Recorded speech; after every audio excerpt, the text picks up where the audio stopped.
Hello, yogis. Thanks for getting to the mat with me today. We're going to be starting off seated, so if you want to be on the floor like I am, of course, maybe you're comfortable just seated with nothing beneath you. But for a lot of us, in order to get the alignment of the knees right at about the level of the hips, having a bolster to sit on or a thick cushion, you could also sit on a block or something like that. Or of course, you could hop up on your ottoman or your couch. But we are going to be here for a few minutes, so please make sure you're comfortable. If having legs bent like this is just awkward for your knees or hips, you could also be out in a straddle or even straight ahead, something like that. We're going to be revisiting some alignment today about internal and external rotation of legs that will make a really big difference in Warrior Series. And we'll be working with some of the stuff that helps us eventually have a really beautiful, supported, powerful dog series. So we're going to take apart some little bits of that. First, I wanted to start revisiting Ujjayi breath. And this is a breath practice that we can potentially sustain throughout the practice of yoga. If obviously it's awkward and uncomfortable, especially as you're learning it, don't feel that you need to do that. But eventually it can become almost second nature, and it becomes, for me, this almost fuel energetically. It also is like white noise for my brain. It really helps me when I'm monkey minding or puppy mind, as we call it, to come back to my Ujjayi breath. And it doesn't always have to be done that powerfully or loudly. So I want to revisit how we create that.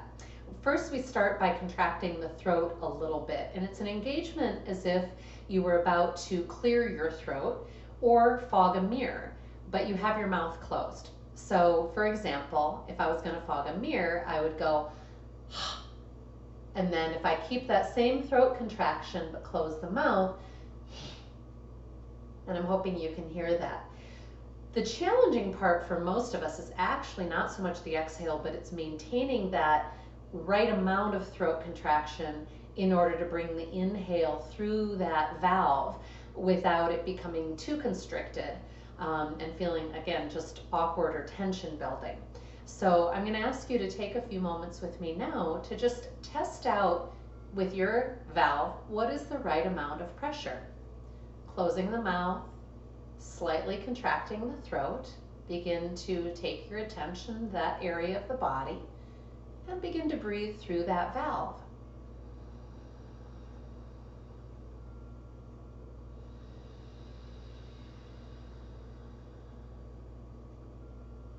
And so please continue for a few more rounds and notice, again, if it's really awkward on the inhale, maybe loosen that valve a little bit.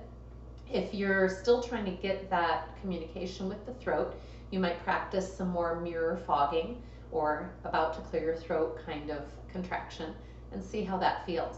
If you've got a hang of this, I invite you for at least a breath or two to plug your ears and let yourself hear that whooshing sound, what we call the great sounding or ocean sounding breath that is Ujjayi.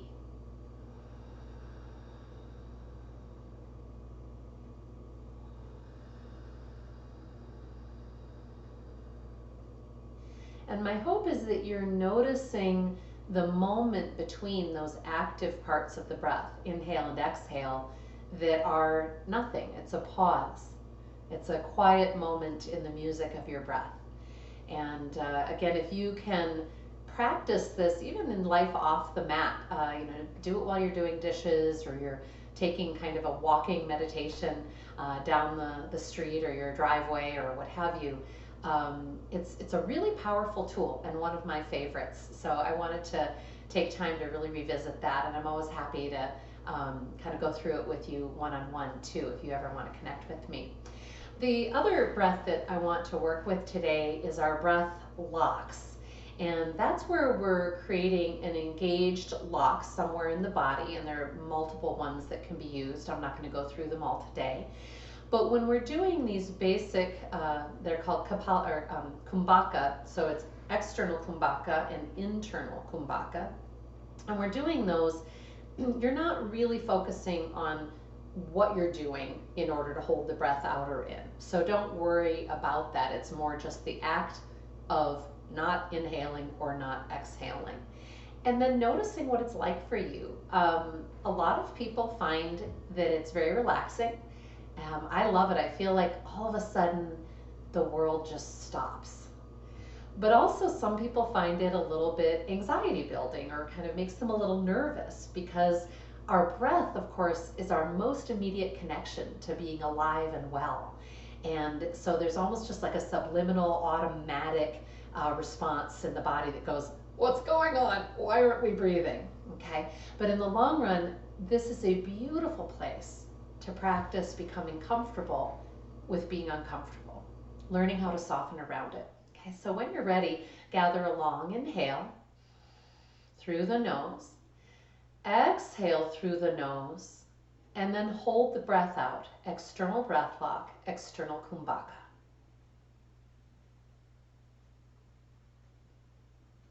Notice the sensations as you continue to hold. There might be some pressure or tugs or pulls.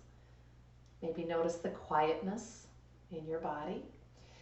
And then notice that initial instinct to break the lock and hold just past it if you can. When you can no longer soften around the lock, inhale and hold in. Internal breath lock, internal kumbhaka.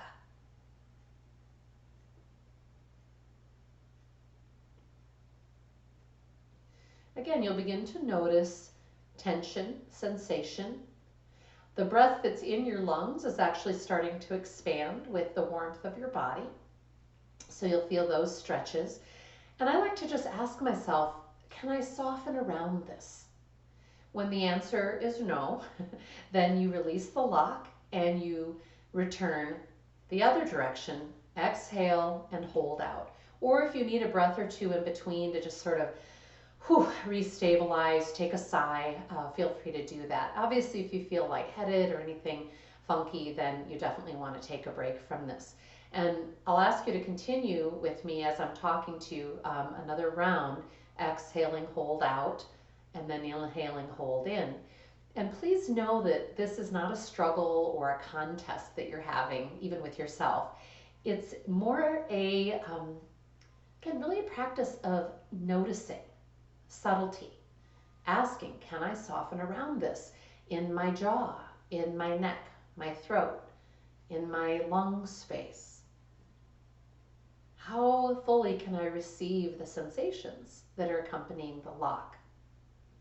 When appropriate, can let the breath lock go and inhale and hold in if you haven't already. And your length of hold will change a lot depending on how experienced you are doing this, how much physical activity you've had right before doing it, so how well oxygenated you are, all kinds of things. When you do let that last lock go, perhaps with your eyes closed, just tune in and notice the effects. Notice what that brought you. Did it feel peaceful? Did it feel centering and help draw you into your own body experience? I hope so. Perhaps it brought a little anxiousness, and maybe a combination of all of those. But this would be a lovely pranayama or breath practice to revisit on your own when I'm not necessarily talking you through the details and so on. I want to remind you that pranayama, which is the word that we use for breath practice in Sanskrit, literally means prana, life force, and yam, to manipulate. So to manipulate life force and to adjust it, if you want to think of it that way. So we can use our pranayama practice, our breath practice, to change our energy levels and help us be more alert or help us wind down for sleep. We've already explored relaxation breath in the past couple of weeks, and also some 3-part breathing, which is a wonderful energizing practice because we get so much oxygen. So it's really fun to notice which breath practice affects you in what way, and to be able to continue, like I said, to use it throughout your day, not just in your yoga practice. So we're going to be coming onto our back bodies to continue. So if you're on something seated, go ahead and move it out of your way. And please come down onto your back and get comfortable.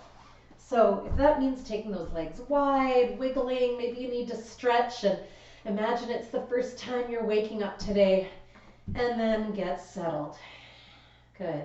Tune into your 3 points of introversion as I've talked about them: the inward gaze to the third eye, the light connection of the tip of the tongue at the roof of the mouth behind the front teeth, and your soft Ujjayi breath. Again, feel free to let that go if at any time it just isn't working for you as a place of centering and ease.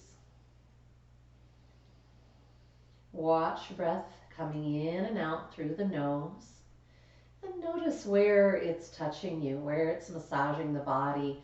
You'll hopefully witness the belly rising and falling, fabric moving against your skin. It's wonderful to notice that breath can change us and move us in ways that no amount of active stretching or posturing can.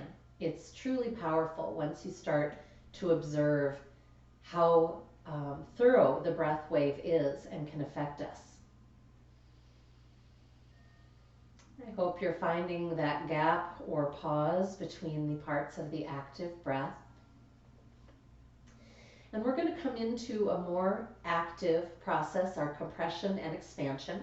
And as we do so, just try to stay really relaxed in your face, neck, and shoulders. So drawing a long inhale. Exhale, empty, and draw your abdominal wall towards your spine and press into the floor like you're squishing something there. Emptying, emptying. Is there more? Until there isn't.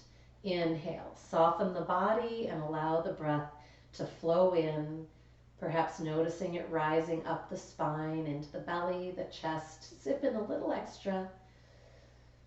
And again, exhaling compression and inhaling expansion. And really monitoring the activity in your body. We want the power and the action to be here in the center body, around the ribs and in the belly, but not in the neck. And continue that same awareness as you turn the compression into rock pose. So same compression, exhale, but now tightening the body, activating the hands into fists, arms into your sides, shoulder heads down, butt cheeks, thighs. You might curl or flex the feet. Squeezing, squeezing, inhaling, softening, allowing. And of course, you're doing this all to your own breath timing. So asking of yourself, is there more? Is there more? Exhaling compression, rock pose. Kind of a more advanced option is to turn it into a sit-up motion where you'd be releasing your legs and your upper body from the floor.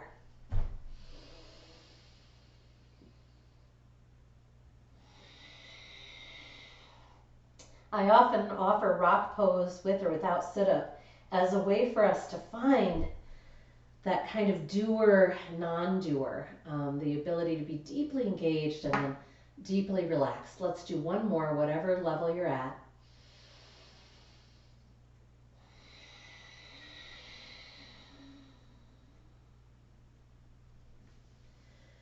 And release. Lovely. Go ahead and bring knees into belly. Give yourself a little rocking side to side. And then we're going to come into our robot pose. And again, I'm kind of starting with basics these last few weeks. So I'm going to once again remind you that the most basic way to start this pose and get really good at it, make sure you're using the right muscles, is to really only do the legs. So I'm going to start with my knees bent, and I'm going to slowly, with my feet flexed, start reaching my heels forward towards the wall in front of me. As I do this, I want to make sure to power down through my back, just like I did in compression. And I want to be able to hold that. And I'll usually know when is the right angle. I'm looking for a 90-degree angle in my hips.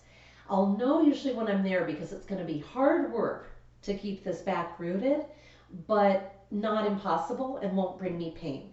Obviously, if either of those things are happening, you bring the knees closer to you. Otherwise, power down through that back, let those legs come forward, and let your feet come, about 6 inches apart, parallel but not touching. Practice breathing here. Big inhale. Exhaling, connecting that back and slowly bringing one heel towards the floor. You might just go a few inches. I'm keeping my knee bent 90, letting my hip hinge. Come on back. Good. Take a big breath in neutral. Exhale, power down and send that other heel towards the floor. Now, maybe you're able to go all the way and lightly touch down without giving up any of your core alignment. Maybe not. And this is why we're beginning. Take another big inhale. Exhale, go. Why we're beginning with just the legs, because I want us to be able to focus that we're not losing that back body contact, that the core is really working, and that I'm not tightening my neck or my tongue or my throat. See if you can add a soft smile. And usually after 2 or 3 rounds, right and left, I'm done. I'm ready for a little break and ready to move on. But hopefully you've really woken up that center body and it'll stay there for our whole practice. Plant the feet for bridge pose. Again, really about 6 inches apart at most, right beneath the knees. I'm going to add an upper arm anchoring into the floor and kind of work my shoulder blades together like I'm making a little sandwich back there. And what's wonderful is this protects your cervical spine, so you shouldn't feel any big pressure in your upper back against the floor. Big inhale. Exhale, belly to spine, and feel your pelvis curl up. And that's really what initiates the posture here. Inhaling, notice how this is feeling. And remember, you can always come all the way back down or just come back down a little bit and press up again. What I call pulsing at the edge of the pose. And I want you to think though, please, imagine you've got a block between your thighs, all right? You can even grab one if you've got one handy. Because what I'm wanting to make sure of is that my knees aren't coming apart at all. Another way to think about this is that you want the weight in your full footbed, particularly in the inner foot. So if you're just kind of feeling it in the outer foot, those legs are going to end up kind of V'ing out a little bit or a lot. I want you to look for subtlety here in your own body. Imagine the block that isn't or is there. Squeeze it with your legs. Come up into your final expression of bridge and just notice. It should feel really anchored in the glutes, the thighs, and you should feel pretty darn strong and stable. All right, come on down. Go ahead and bring knees to belly. Give yourself a little rocking side to side.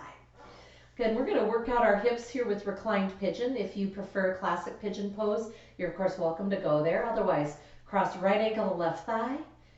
Bring the whole deal towards your chest and hug your right knee deeply, as tightly as you can. Both feet flexed because that helps stabilize our knees. And rotate a little left. And it may only take an inch or two. If you feel kind of weird, like you're going to roll, you could always use your free left hand here to kind of stabilize. Otherwise, let it be organic, right? Move a little right and left. And most importantly, bring breath into the posture, into the shape. Let it create the change. When you're ready to come out, please return your floor foot, uncross the legs, and now left ankle onto right thigh. Good. Bring the whole deal into the chest and hug that left knee deeply. I tell you, pigeon pose is like magic to me. I've had a lot of people say so too. They're like, oh my God, who knew that was in there? So go ahead and rotate a little right. And as you breathe into it, it's a wonderful chance to reflect, is this different than the other side? And if you've got one hip that's really different, then we know it's probably also affecting somewhere else. There's something else probably going up in the spine, into the neck and shoulders. So we may not even know what to make of the information, but we want to notice. Go ahead and replace that floor foot and uncross. It's kind of what I call following the clue trail. We will have to accumulate the clues. So we're going to come up into ragdoll, and again, some people enjoy spinal rocking up there. Otherwise, a very simple way is to just kind of come onto one side and come on up like so. As always, I invite you to make any adjustments that you just sense are right in your body, even if I'm not offering them. I'm going to bring us into ragdoll, which is always a great alternate for our child's pose, or just anytime you want to kind of let your lower back go. Maybe you're doing a lot of garden cleanup and stuff. take your feet a little wider than the hips, bend the knees, and just let yourself hang. And I'll usually take my weight a little side to side, and you might sweep the area around the feet, get some rotation. You might feel some of the movement in IT band and hamstring areas as you do that. It's a really great way to just even notice what's in our body today, but also try and release some of those tension patterns from sitting too much or other repetitive stuff. All right, we're going to come up into a chair pose with our feet, still pretty wide, so whatever they're at is great. And this is really, really important that when we're coming up either to chair or to mountain, that the way that we're doing it is simply dropping the butt and coming up basically into a straight spine. That I'm not coming up one rib at a time. I think I remember learning that in like aerobics class or something in college, and I now realize now that I know more about the body that while that can feel good occasionally, it can also put our spine at risk, and for a lot of people, it creates stress in the hamstrings and the low back. So I would rather do it this way because there's no risk, but it's also great power creation in the parts that we want to strengthen. So when you're ready, big inhale, drop the butt, and stack that spine. Maybe you're higher up, and that's just fine too. You don't have to be in a deep knee bend. But I want you to check now, please, your pelvic alignment. It's really easy to get kind of a big arch with that tailbone tilted back, and this is a problem. It's putting everything out of alignment. What I want to do instead is find that pelvis neutral. And so one way to do that in your own body is to even touch your lower back and your low belly, and notice if you think about tucking your tailbone, what happens in your body. And my hope is you can get kind of that feeling of those low abdominal muscles engaging. And you should actually now feel a lot of work in this line, in this hamstring and low glute. That if you go like this, you will not feel. You'll feel probably more pressure here. And in fact, it's making me want to support myself with my hands. So instead, let's get the good work in the right places. Low belly draws in, tailbone tucks. Feel all this good work in your thighs and butt. And if you still have any energy left there, extend the arms. Big breath. Beautiful. Inhale, root and rise up. Big butt squeeze. Squeeze your thigh muscles into your bone. So exhaling, prayer hands. So we're going to do a hip pump, which is something I basically made up. But it's, again, a great way to re-stabilize and kind of balance out the stuff that gets so out of balance, especially the modern humans. We generally sit too much. So the big version of hip pump is where you just were. It's coming down into a thoughtful, aligned chair pose, and then squeezing your glutes to come up and bring those hips forward. Notice I'm not lifting my head. I'm keeping my head nice and neutral because I don't want to tighten those neck muscles at the front. The small version is to simply bring the butt behind neutral and forward, right?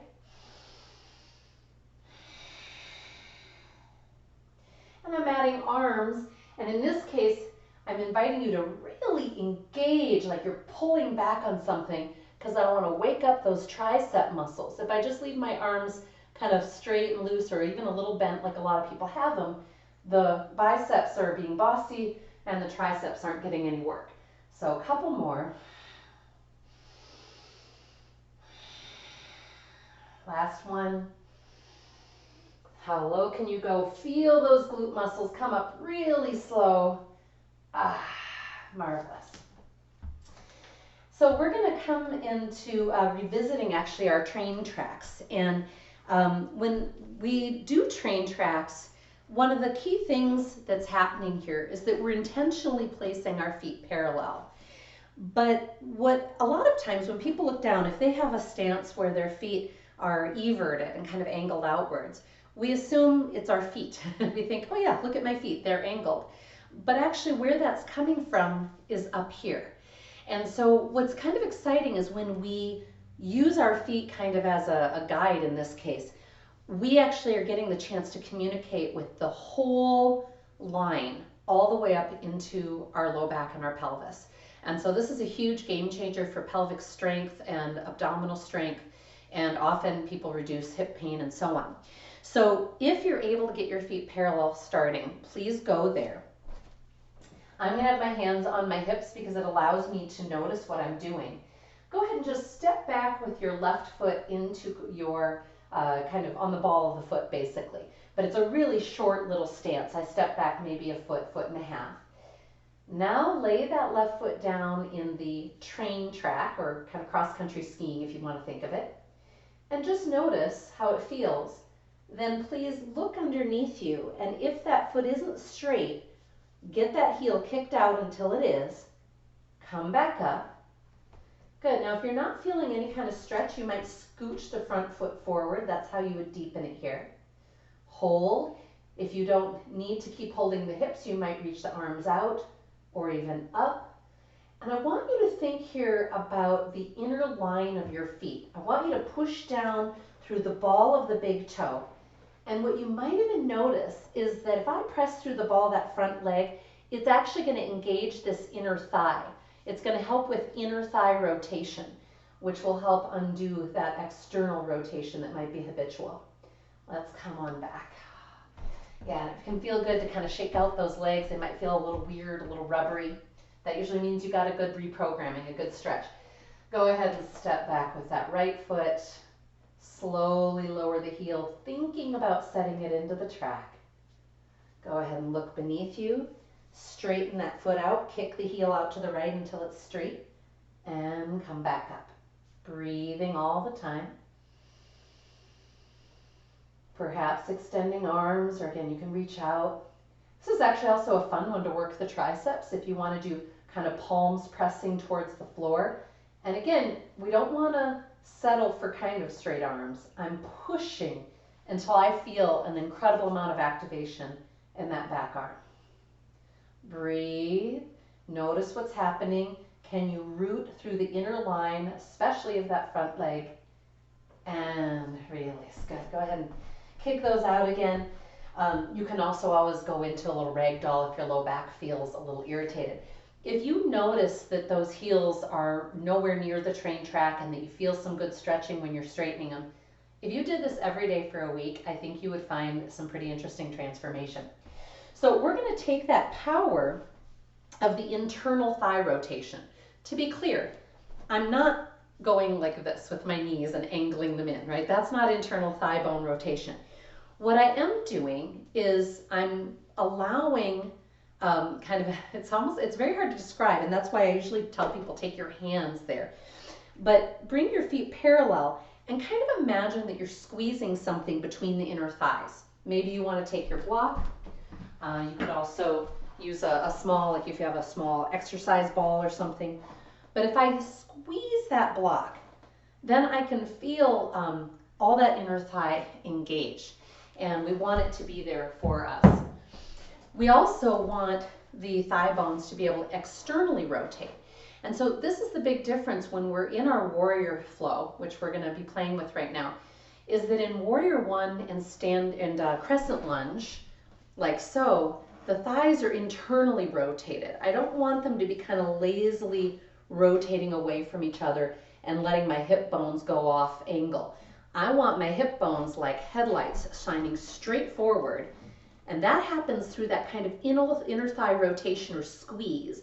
Again, you can imagine you're kind of squeezing something there. Same thing in warrior one, if that foot is flat at the back, like so, kind of at a little bit of an angle. When I'm in warrior two, obviously I'm not on my mat, but hopefully you get what I'm talking about. That back foot is at 90, and now these thighs are externally rotating. Go ahead and feel that in your own body. Again, maybe use your hands on your thighs like I am to invite that external rotation. If I don't do that, and in fact I even kind of intentionally go the wrong way and I internally rotate my thighs, this is what happens. My butt goes out behind, my thigh bone angles, and now, by the way, I feel some icky pulls and tugs in my back thigh. It doesn't feel strong, it doesn't feel easeful. So I'm going to go back to externally rotating. And now I feel like if you tried to push me over, good luck. I feel really rooted and strong. So this concept of internal and external rotation of thigh really shows up in so many postures, including chair pose. So I want you to test your own chair pose right now, if you would, as a way of kind of seeing into your own body's patterns. If you just slide your butt down like you're sitting into a chair, and then you look down, are your knees tracking with your feet? Or are they angling in? If they're angling in a little bit, what you want to do is think about externally rotating the thighs. And what you're going to feel is that's going to light up your glutes, and you're going to have a very different pose than this. This is going to be creating a lot of pull through the IT band and so on. And people who don't resolve this often do have a lot of hip, knee, IT band kind of discomfort or even excruciating pain. So it's kind of fun to look at our own body and notice these certain patterns, play with them, and see what they do for us. Okay, we're going to take some of this intelligence right into our warrior flow. And I like coming from standing crane. I feel like it's just a really nice way to enter from a standing position. So you find your parallel feet like you do for mountain pose here. And you're welcome, of course, to do what you like with hands. When you're ready, slide those hips down a little bit so that the knees are bent. And go ahead and lift your left knee into what I call standing crane. And I've got my yoga toes. I'm pulling them back towards my knee. Check that your shoulders are relaxed, your heart broad. And as you slowly step back to your crescent lunge, so you're going to land on the ball of that back foot, try to keep the hip bones and the heart straight forward.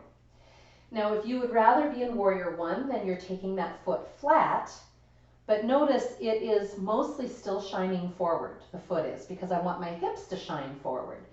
If you take that foot out at too much of an angle and you try and rotate the hips forward, now you've got torque on the knee that is just not useful. So here we are in our crescent lunge. I want you to think about that internal thigh click. I have seen this change people's practices who've been practicing for a really long time. It's so easy to get caught up in the general shape of things and say, I'm here, it's powerful, and not really find the power. So notice, where is your weight in that front foot? If you can completely anchor through the ball and the big toe and push into that area, and then rotate that left hip bone forward, right hip bone back, you should feel that strength and buoyancy. Beautiful. Maybe you want to add arms if you haven't already. One more long inhale. We're going to transition to warrior two, Virabhadrasana 2. So we're going to now take that back foot flat 90 degrees. And now the hips and the heart are shining to the side. So the external thigh rotation here, feel free to use your hands and play with that same misalignment with the hips swinging out to the right and alignment with the pelvis swinging back towards center as I'm rotating the thighs open. I'm hoping you're feeling really strong. Make sure that your foot hasn't rotated so that when you send the hips forward towards that front heel, which we do in Warrior 2, that the knee is tracking with the foot, that the knee is not going forward of the heel. We also don't want it way back from the heel. So if you're in like a super deep lunge, I want you to make it smaller, okay? And now if you can, get those shoulders stacked so that you're also flat, like you're between two panes of glass. And then open those hands. Traditionally the palms are down, but we often will add a kind of platter hand position, as we call it. It's just a nice way to help the shoulders rotate down the back. One more deep breath. Good. And if you need to give your leg a break, straighten it, bend it again, and now inhale, reach up through that right hand. And if it feels good to look up, great. If not, then send your gaze towards the floor. And that left arm, that back arm could just be sort of hanging out there. You could also be adding kind of an active counter reach. Is there any more ability to send the hips forward and down, especially if I tell you we're coming out soon? One more breath. Beautiful. Slowly come forward into what I call lateral stretch. Some people call it side angle stretch. Basically means the same thing. We're really getting a beautiful side body action stretch. And here you still need that external thigh rotation. A lot of times people will come into this pose and kind of lean their body forward and their butt will go out behind. And again, it's just working all the wrong stuff. So send the pelvis towards the center of the mat. Draw the torso back into alignment with the lower body. And again, always take your neck where it's easeful. For me, that's usually looking at the floor. Shoulder heads anchor down the back. And here's a fun trick in this pose. Take a deep inhale, then exhale. Imagine I'm pressing onto your top ribs by the ceiling. Press up into my touch. And now you'll find an incredible activity in your side body. You also get very strong, very stable. You don't need the arm or the elbow for stability. If you'd like, reach your left arm now towards the wall beyond your head. And then you can play, by the way, with kind of unstacking the shoulders and restacking. Good. And we're going to come up out of the pose by coming first upright, then, and have your hands on your hips for stability, then coming back into crescent lunge, if you can. Then please return to mountain. Pause and breathe. I often see people come out of this pose instead like this, and that's a problem. That really is asking your low back and someone to do a lot of work when it's not in a stable position, because again, our thighs aren't activated. So we really need to make sure we find that. All right, finding, in fact, your breath again. If we did that right, it built a lot of heat. Maybe got your breath a little faster, because you're engaging so much more muscularity than if you're not thinking about those rotations. Let's find the other side. Bend those knees to sink into like a little mini chair. And even as we're doing this, we can check that pelvic alignment. I should feel a lot of work in glute and hamstring, not low back pressure. Lifting the right knee, standing crane. Big inhale. Notice where the weight is in the standing leg. Hopefully you feel it firmly rooting through the inner line of the foot. And that's going to give you a lot of balance and stability as you slowly step back into your crescent lunge. Steer right hip bone forward, left hip bone back. And here, by the way, our feet should be, again, kind of in train tracks. They're not on a balance beam. And that's why I kind of adjusted my back foot. It felt like it was just too kind of close behind the other one. All right, play with your arm alignments wherever feels good. Or if, again, you're really getting into nuance here and you want all your focus on those legs, feel free to keep the hands on the hip bones, steering left hip bone back, right hip bone forward. Deep abiding breath. Think about squeezing something between those inner thighs. I have a feeling I'm going to feel this tomorrow. I hope you do too. Good. And let's transition Warrior Two, Virabhadrasana 2. So again, now that back foot comes flat, 90 degrees. And once you've checked your legs, you can add arms reaching out from the heart, shoulder head sliding down. But again, it's really important that our foundation is there, right? It's just like building a house, right? We want to make sure that our foundation is set and then everything comes from there. So in our Warrior Two, we should be able to feel good core support. If my butt's out behind, then my chest is going to be forward, and instead, I want to just feel very stacked. Notice in your Warrior Two, if you're tending to kind of what I call reach forward into the future, leaning forward towards your hand, and instead try to find the places if you were a puppet being suspended, and it just so happens that your legs are in this position. Good, a couple more breaths, pulsing, checking your knee and hip alignment. How low can you go? And what if I say we're only going to hold one more breath? Good, you might want to give that leg a little break before we come into our reverse warrior. All right, sink those hips on down. Inhale, reach up through that left arm. Shoulder heads are rotating down the back. Vision is turning wherever it needs to be for ease.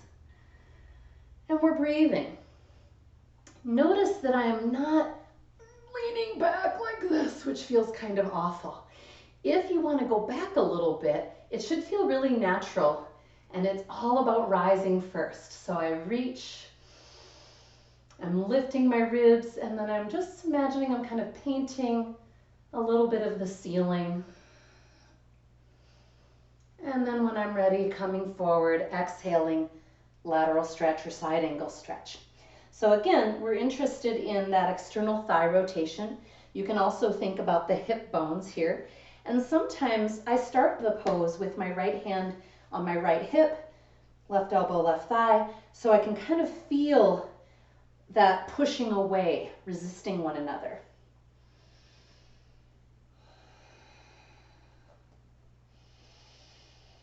And if you're getting a deep root through the back leg and reach through that front hand and that powerful engagement up into your top ribs as if I'm pressing there, you should at this point feel a pretty wonderful stretch down the side body, maybe even into the hips. Okay, again, we're going to come on up with strength and ease. Come on to crescent lunge, follow the back foot. And remember, you can even do little hops forward. It doesn't have to be all in one step, especially if your knee is not appreciating that. We are going to come into bow pose, and something that I call pre-bow. I kind of made it up because I noticed on the way to bow that it felt really good. It was a wonderful quadricep stretch. We did explore recently the standing alternative to that, and if you prefer this for any reason, then this is just always the version that you're going to go to.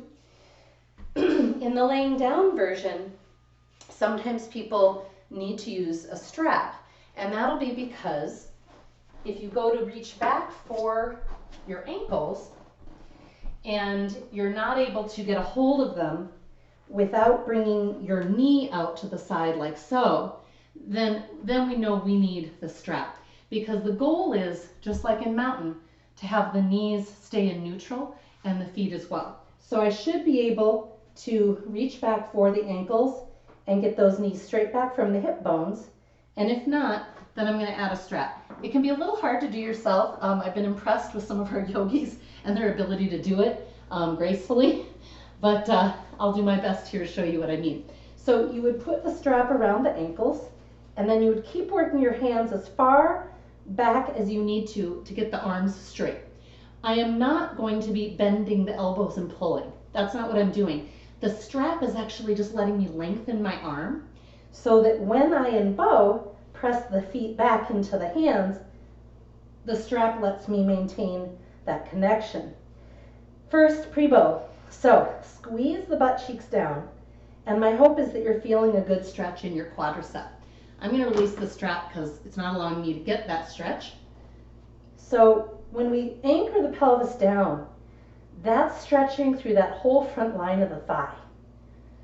And if you breathe deeply into it, you'll feel it more. Also let your shoulder heads rotate down. When I say down, I mean down the back body, again making kind of a shoulder blade sandwich. Deep breath. If you need to release at any point, do.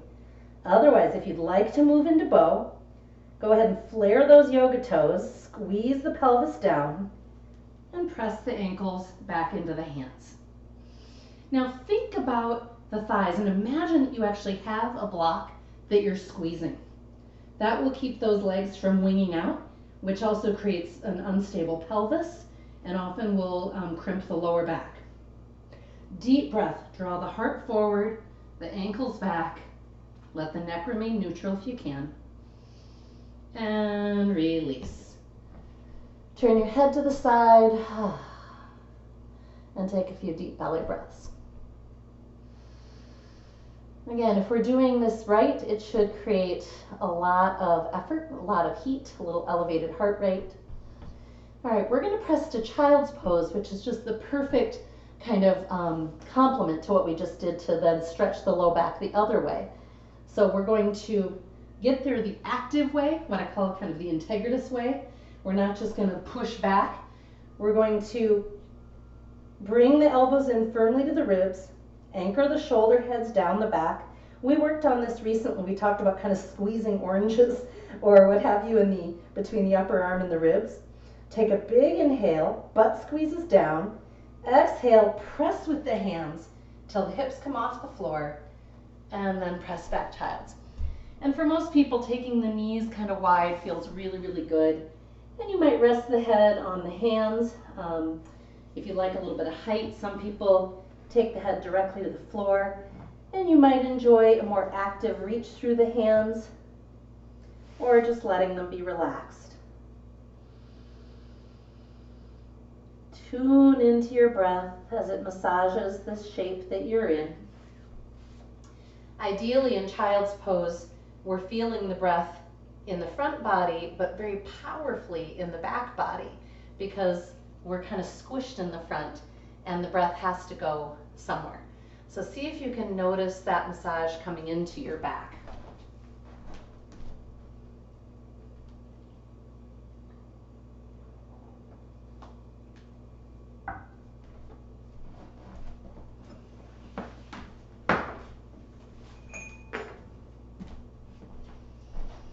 Okay, so we're going to come back onto our bellies to practice cobra pose and upward dog.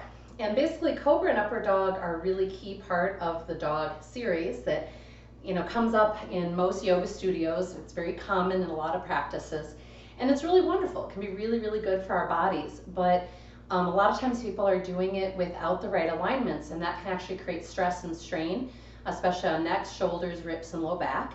And we're not then getting the benefit that we want of the stability and the strengthening. So interestingly, we just worked a lot on inner and external thigh rotation. A big part of what helps us be in upward facing dog is actually thigh engagement, and it's a little bit similar because in upward dog, which we'll be laying down for, but you're going to be squeezing your butt cheeks towards the floor, either on the floor when you're cobra or upward dog when you're suspended. It's the same.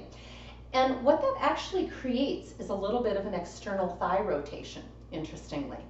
So I want you to kind of be watching for that or imagining that block between your thighs and kind of squeezing it. And then for the upper body, it's also about rotation. What I don't want is my shoulder heads rotating forward, which also makes my elbows wing out. I want them rotating down and back, and that actually rotates my elbows in. I can also emphasize that. And all of those should create a neutral hand and wrist. I don't want my hands rotated out. I also don't want the weight coming out onto this kind of outer blade of the hand. So when we're on our hands, whether it's in a basic pose like table or these more kind of power poses and weight-bearing poses, really important that I'm pressing down through this internal base of the thumb and the index finger. So coming onto your belly, we're going to get into cobra first. Go ahead and rest the forehead. Anchor the pelvic triangle. So when I say anchor the pelvis, I actually mean pelvic triangle, which is the pubic bone and the hip bones. And that'll make sure that you've really got the right anchoring. And you might even see as I kind of anchor and unanchor in my pelvis that it really changes the pelvic tilt, just like when we were standing, right? So then, if you would, have your hands as if you were going to put them on the floor, but don't. Have them a little off the floor. Rotate those shoulder heads down and back, and then see if you can clamp those elbows in. You're in the basic position for cobra, and when you're ready, inhale, draw forward, exhale, release. Notice I'm keeping my neck neutral. It's really common that people are trying to reach up through the chin, and actually all that usually does is compress the spine. And actually one of the biggest gifts of yoga is spine decompression. So it'd be tragic if in the effort to be more open, we actually are compressing the spine. Okay, so think about those thigh heads now, and as if I'm trying to squeeze a block between them.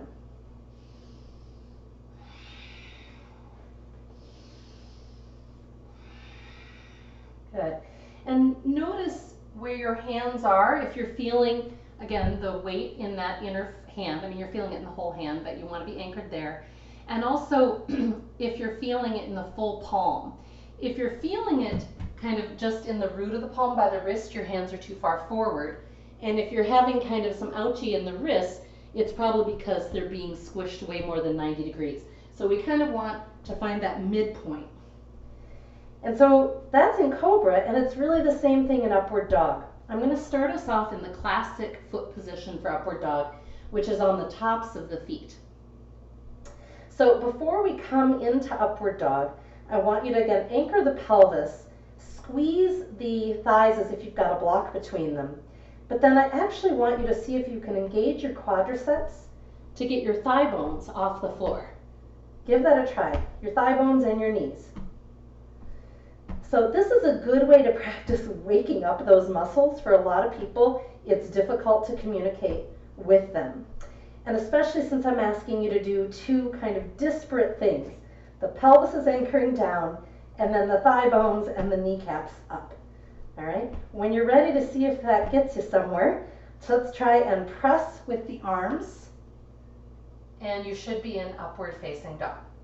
Another way to do this is to actually come onto your knees and then press, like so. Okay, that's one way to do it. Now in upward dog, just like in cobra, we want the butt cheeks squeezing down as if squeezing into the floor and drawing the heart forward. So I do not want to be collapsed, hanging, feeling like gravity's heavy. I'm rooting and reaching. The other foot position is to curl the toes under onto the balls of the feet. Again, the thigh bones must be activated to the ceiling, or if they're all bent through the knee, you're going to have pressure in the back. Good. Release the knees and press back to your child's pose. You might also appreciate wrist rolling at this point. So I traditionally, feel free to keep resting while I share this. I've traditionally taught downward or upward facing dog with the toes curled under because I've found that it's an easier place for most people to access and to keep their back protected, and especially when we're in flow. I think it takes a lot of kind of skill and muscular training to be able to move through the dog series into that on the tops of the feet position. So if that's something you already do and you're enjoying it, great. If you've never done it before, I would definitely do it in isolation like I was just doing now, rather than trying to do it into flow right away. That's really, really important.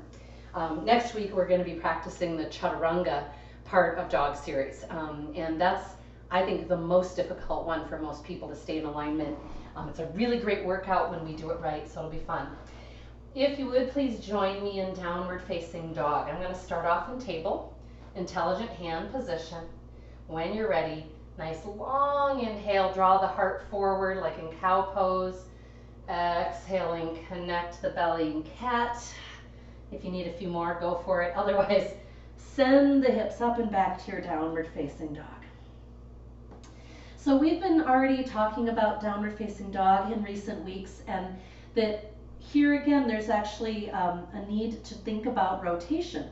That I want my shoulder heads to rotate away from my ears. So if I've found myself in kind of a shrug, I need to rotate the shoulder heads outward. I also want to make sure and check that I'm anchored through the inner hand, the thumb and the index finger. This is a real game changer for a lot of people's downward facing dog. The other piece is just know that your hands could be a little wider. If you feel some kind of compression through neck and so on, don't feel that you have to have them directly in line. A lot of people have their hands closer than the shoulders and don't realize it, and actually go, you know what, your shoulders are broader than that. So investigating that can be helpful. And then always knees bent for starters, maybe forever. But the other piece is this, and that I know I, for a long time, thought the goal in downward dog was to get as archy as possible. And it's not. And in fact, doing that will put you in a position that could risk shoulder injury. And it definitely reduces the core power that you're going to get in the pose. And you want that when you're then going, say, from dog into plank, right?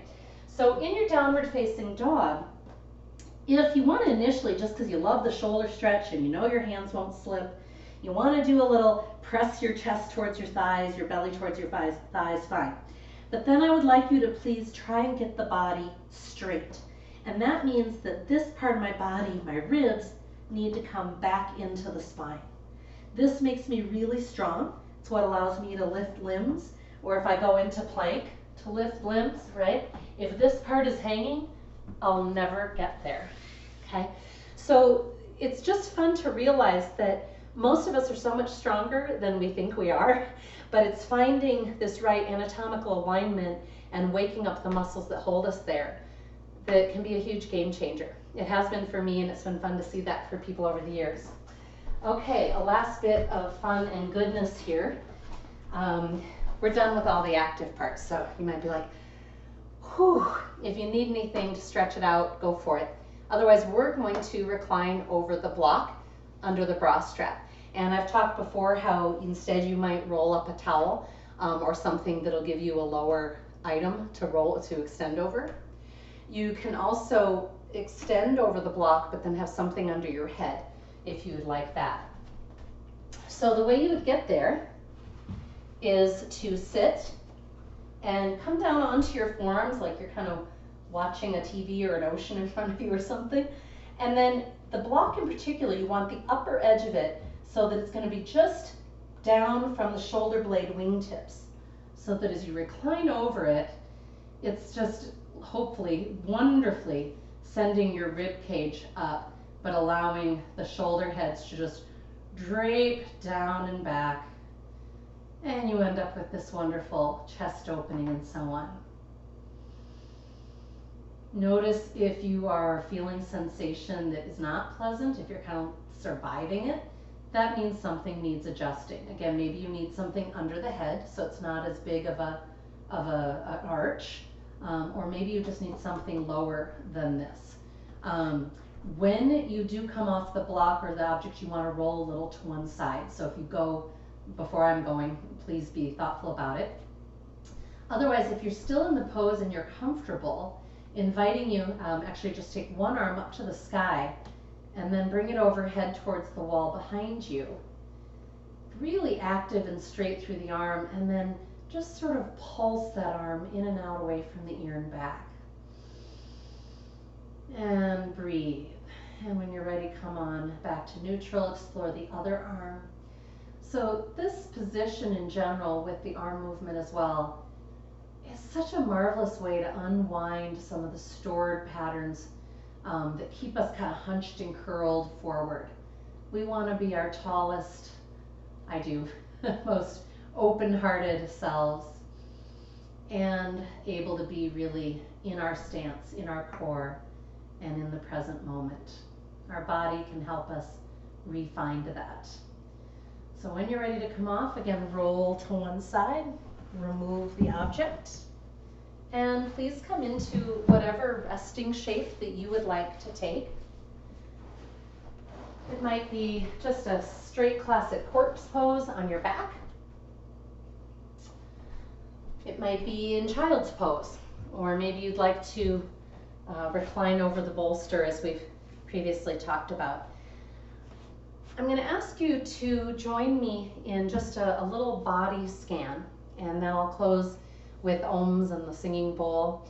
And after that, I invite you, if you'd like, to just let yourself drift away into a wonderful Shavasana. Ideally a minimum of 3 or 4 minutes. If you can hang out there for 7 to 10, that would be really marvelous. This is where our body takes all the reprogramming and kind of files it away. That's a great way to think about it. It's like rebooting your computer after you load new software. So we want to take time for that. You might put on a little music.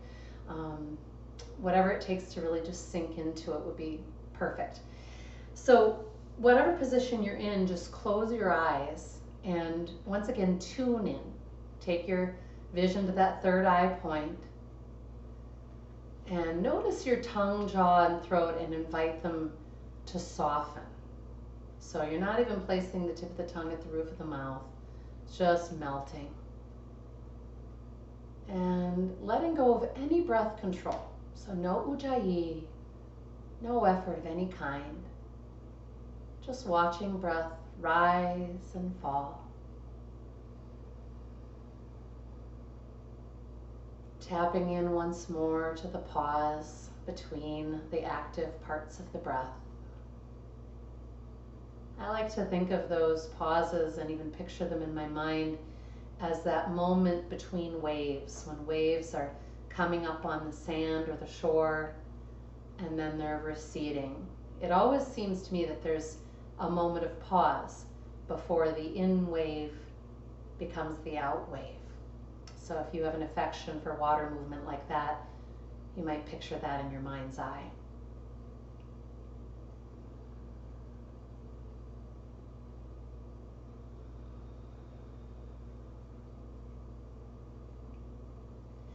And now I'm going to invite you to run your attention from the top of your body, your head, all the way to the bottom to your feet.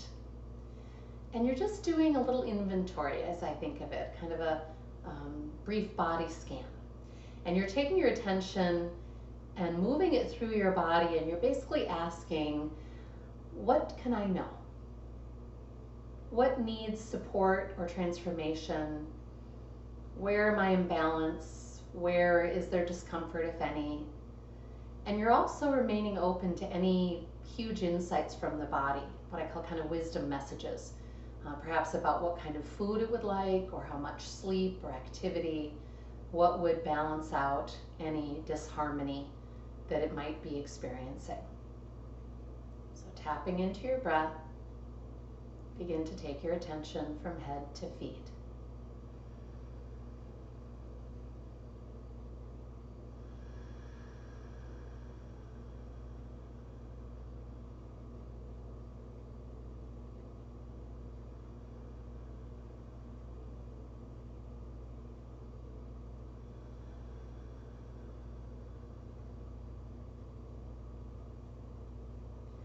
And I remind you that sometimes we might notice something that we don't know what it means or what to do with it, what I call, again, a clue on the clue trail. Just notice it, just file it away. Maybe there's a place that feels heavy or stagnant, or you're not even sure what word to put on it. Just notice.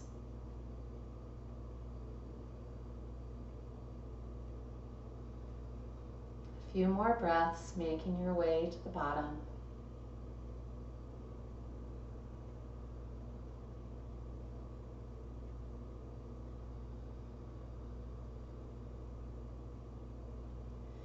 This kind of body scan can be marvelous, done more slowly, where you take it into each part of the body. You go into your hand specifically, or into your knee specifically. But I want you to just notice if this felt good, and you could always lengthen it, do another version. But for now, what messages, what big ahas, if any, can you take into the rest of your week? I thank you so, so much for coming to the mat. It's been great to be with you, and I look forward to our next practice together. If you'd care to join me in Ohms, please do. Let the vibration move through your own body, and feel free to direct the gifts of your practice on out as well. Taking a big inhale.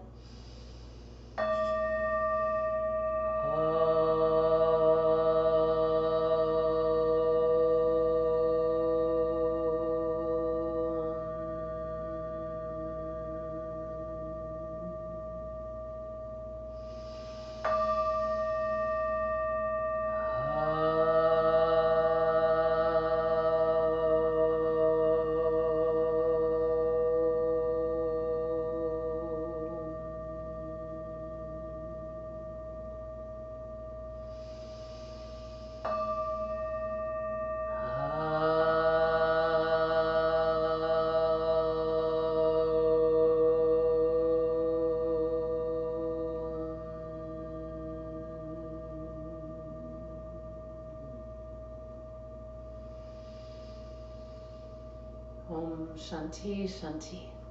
Om Peace Peace. Namaste.